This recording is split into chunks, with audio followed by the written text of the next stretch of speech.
Mama, come outside. Come out for there. Mama, go down. We don't know you. Just come open everybody's door. Say they find person. I will respect myself. Oh yeah, go. Leave me, you don't push me. Oh yeah, go. Don't talk, I will go back. Oh yeah, go. I will go. Papa, don't touch. I will go. Open the door from backyard door to even they don't even open the door. Open landlord door. Who get the mama? Every time, Mama, go down first. Nobody will do anything to you. Just go down. Go down. Go. He will beat you. Go down first. Go if you don't want to. Why don't you want to go down? Please now. Do you live here? You don't live here now. You don't live here. Why are you always coming here? So that he will not beat you. And you don't even wear slippers. You don't even wear slippers. Oh yes, stop going. Please go. Small may you don't follow. You won't come back this kind of morning. It's not even 7 o'clock. Go now. I'll call you after you.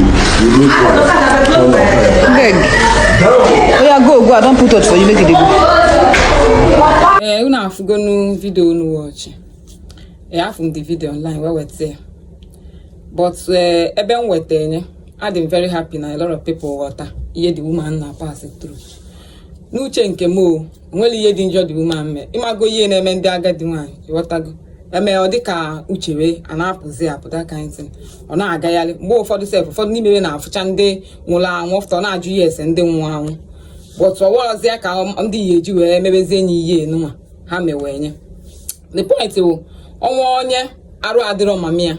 Ikawa alu na imago na anu ya nso ka ola pe na afu we nwete udi mmechi iru because ma akpo ya mmechi iru ina anu ya nso because uche ba na azi adi obe uche be na adizi ka uche nwatakili so na onye obuna alu na ya mamia na ofu na mmia akawago nka because na Nigeria anu nwanyi no onye obuna na pass through a lot and the age na ebogote ifu na agbanari your age no so self na uche yi na agbanari your age no so onwe ski yesi before you know it ichebeze ka ụmụazị ịwọta so ihe nwaanyị na-eme ọwụlọ na onwe ihe ọjọọ chi ime ebe ahụ enwe ike uche ewu na ọnwụ ya bi ya ọ nọ ya because dịka onye kwu na the video ọ sị na the woman si na backyard wee mgbe niile ogbogote enu bịa na-emepe ụzọ mmadụ na-ajụ ke na-achọ onye ba amara onwe ike ọwụlọ nwa nwee ike wụlọ onye ọmavulu nwa ọche na ọnya bi ebe ahụ so onye alụ adịrọ mama ya kawa arụ ka ọ na-anụ ya nso all the time ka ọ lapụ ịnọgide pụọ because ha na-anọgide pụọ